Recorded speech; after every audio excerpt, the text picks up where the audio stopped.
I'm here at the SoFi Stadium in Inglewood, California, where Super Bowl 56 will be happening right here on February 13th.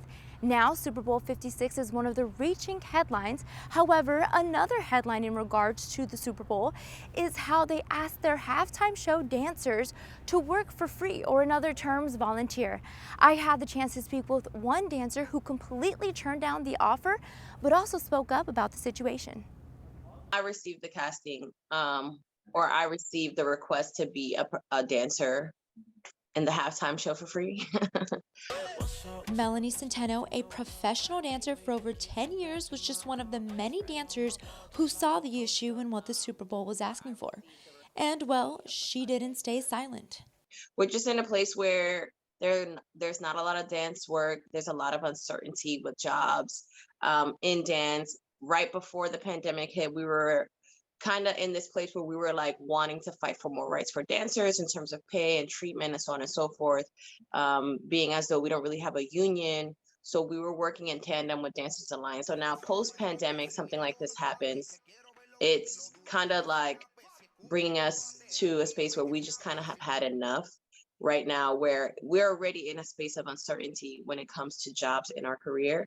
And then you turn around and you ask us to do free work.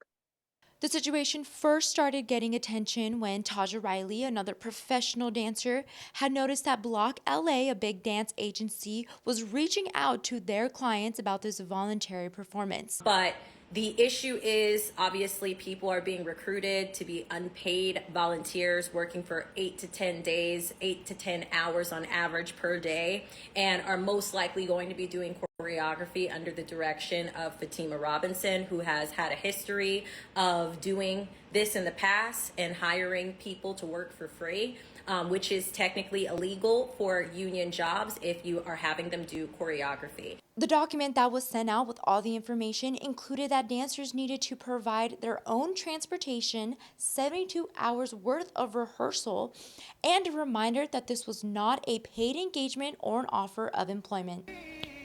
Dancers started using their social media platforms to speak up about the situation. Melanie did just that.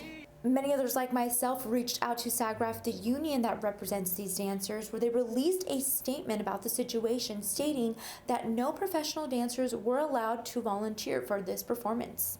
SAG and the production company has come to this agreement, which honestly was always the agreement anyway, right? The volunteers were never supposed to be professional dancers. They just end up being professional dancers because that's where they look for the volunteers.